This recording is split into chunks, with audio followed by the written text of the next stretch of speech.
बिसायख'थि जानायनि सिगाङावनो जों जेथिया रायजो राजानि सिगाङाव प्रसारनि थाखाय हाबदों बे समावनो अनुमानखौ लाखादोंमोन जे जों बिजाथि देरहागोन खिन्थु बेसेबां डिफारेन्स देरहागोन बेल' खातां जायाखै हाग्रामा महिलारि बिथाङा बिभिन्न नंखाय बाथ्रा बुंनानै रायजो राजाखौ थगाय थुसि भट आदाय खालामनो नागिरदोंमोन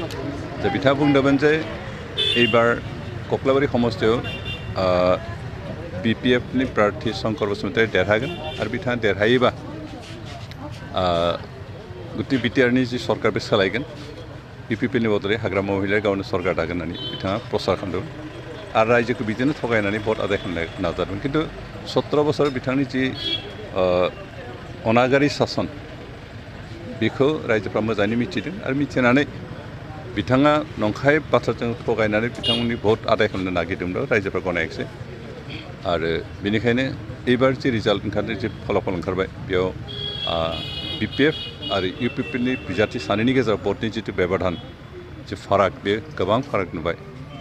आरो बेनिखायनो जों दिनै बेखै कक्लाबारि समस्तिनि रायजो राजाखौ साबायखर होदों जे बिथांमोना थांनाय मोननै बिसायख'थि बेखै 2016 आरो लोगोसे 2021नि जि बिसायख'थि 20नि जि बिसायख'थि बे मोननैबो बिसायख'थियाव UPPL अर्थात आबसु आरो NDP बै समाव PCDRनि समाव आरो एबारबो प्रमद बर'खौ दैखांनाय बिथांमोना हाग्रामाखौ बेयाव मोननै बिसायख'थि रिजेक्ट खालामखादों आरो बेनिखायनो जोंहा मोनसे फोथायनाय दंमोन जे एबारबो कक्लाबारिनि रायजोफ्रा UPPLनि बिजाथिनो भट होगोन खारन थांनाय 17 बोसोरनि जि सासन बे सासनाव बिथांमोना कक्लाबारि समस्तिखौ जौगाखांनो थाखाय जेबो खामानि मावाखै बिथांमोननि लामा सामा दाबो गोग्लैसोनानै दं फरायसालि बायदिसिना गोग्लैसोनानै दं दै लोंनायनि बेबस्था खालामनाय होआखै बेबायदिनो बायदिसिना समस्याफोरखौ समाधान खालामाखै आरो बेनिखायनो रायजोफ्रा हाग्रामा महिलानि सायाव गाज्रि मोननाय दंखायोमोन आरो बेनिखायनो एबार बिसायख'थिया जों नुदों जे बिथांमोनखौ रिजेक्ट खालामनानै UPPनो भट होनो देरहादों दिनै मन्टुपुराव देरहानाय मिन्स UPPL BJP आरो GSPनि नेतृत्व जि सरकार सोलियो बे सरकारनि आखाइया बोलोग्रासिन जानाय बेनिखायनो हाग्रामा महिलारिनि जि अपहाहन बेखौ रिजेक्ट खालामनानै बिथांखौ अराय समनि थाखाय बर' रायजोनिफ्राय बर' पलिटिक्सनिफ्राय बिदाय होनायनि मोनसे सिनखौ जों नुदों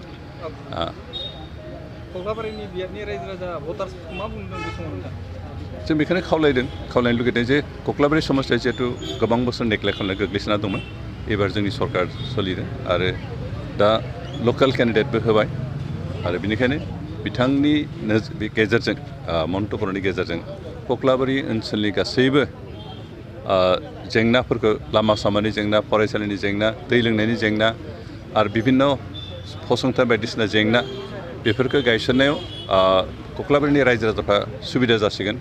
आरो कक्लाबारिनि रायजोफोरनि जि जेंना बे बोस्रांजानाय जासिगोन आरो बेनिखायनो जों साबायखर होदों बे कक्लाबारि रायजो राजाफोरखौ जे बिथांमोना जोंनि खावलायनाय मथे जोंनि अनुरद मथे बिथांमोना जोंनो भट होबाय आरो जोंनि सरकारखौ गोख्रोंसिन खालामो गोरोबथानि जि माने दफाफोरखौ गोख्रोङै मावफुंनायनि थाखाय नोंथांमोना मैया क'क्राझाराव सावरायलायनाय जादों सावरायलायनायनि गेजेरजों मा बुंनो दङ नोंथाङा बे समाव बर्तमान जि UPPL सरकार आरो लोगोसे जोंनि UPPL पार्टी आरो सिगां आन्दलन खालामनाय दुलाराय बर' फरायसा आफाद आरो NDP स्पेसियेलि NDP प्रग्रेसिभ जों दासिमहालागै जि सुक्ति जालांबाय बे सुक्तिनि सायाव जिफोर माबाफोर दं क्ल'ज एन्ड सेक्सन्सफोर टार्म्सफोर दं बेफोरखौ मावफुंनो थाखाय खामानि मावगासिनो दं इतिमধ্যे गोबां टार्म्सफोर मावफुंजानाय जाबाय गोबां डिमान्डखौ जों सुफुंनो हानाय जाबाय आरो गोबां बाखि दङ दा बेफोरखौ मावफुंनो थाखाय जों खामानि मावगासिनो जों नाजागासिनो दं आरो आसा खालामदों बे 2020नि गेजेरावनो 22नि गेजेरावनो जों गोबां खामानिखौ मावफुंनो हागोन बेखि जोंहा दा मेइन माबा हिसाबै सिमा थिग खालामनाय जेंना दं बेनिफ्राय समस्ति बांहोनायनि जेंना दं बेनिफ्राय समस्ति जिल्ला बांहोनायनि बाथ्रा दं बेजों लोगोसे आरो NDPनि वार्कारफोरनो रिक्रुटमेन्ट साख्रि होनाय बेनिफ्राय बिथांमोननि रिहेबिलिटेसन मार्टेसफोरनि खतिपुरन होनाय बे गासैबो खामानिफोरा दासिमबो बाखि दंबावो मावजोबनाय जायाखै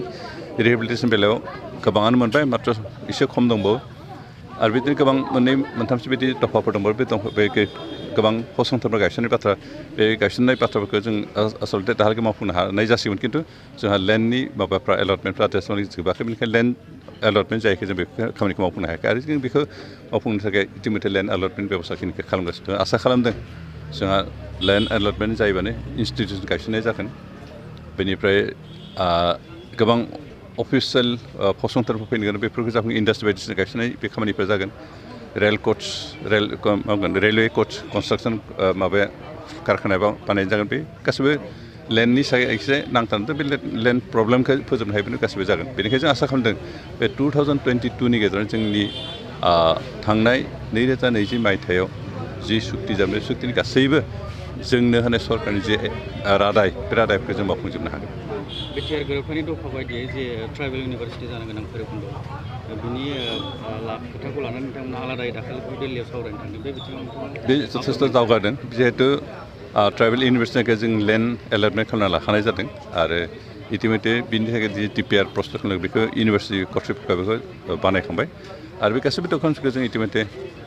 मिनिस्ट्रि अफ हम हिउमेन रिसर्स डेभेलपमेन्ट लोगोसे मिनिस्ट्रि अफ हम एफेयार्सनोबो जों साबमिट खालामबाय दा मात्र बेखौ बिथांमोना पारसु खालामनांसिगौ जों आरो बावैनो थान्दै हरबावगोन बे बाथ्राखौ खामानि मावफुंनो थाखाय इउनिभार्सिटिनि माबानिफ्राय भाइस चेन्सेलरनिफ्राय बुंनाय जादों जे नेक्स्ट सेसननिफ्रायनो हायोब्ला गभर्नमेन्टनिफ्राय जुदि सिगनेल मोनो बे हम मिनिस्ट्रिनिफ्राय जुदि सिगनेल मोनो बिथांमोना नेक्स्ट सेसननिफ्रायनो बेखौ स्टार्ट खालामगोन आरो बेखौ स्टार्ट खालामनो हायोबा जोंनि थाखाय मोजां जागोन आरो जों अकल ट्राइबेल इउनिभार्सिटिनिल' बाथ्रा नङा एनआइटिनि बाथ्रा थाबाय जा नेसनेल स्टेडियामनि बाथ्रा थाबाय सेन्ट्रेल इउनिभार्सिटिनि थाखाय स्पर्ट्स इउनिभार्सिटिनि बाथ्रा थाबाय गासै माबाफोरखौ फसंथानफोरखौ जों गायसनो फारि फारि नाजालांबाय आं बे बाथ्रायाव आं जेबो कमेन्ट होआ मन्थ्रिनि बेलायाव आं जेबो कमेन्ट होआ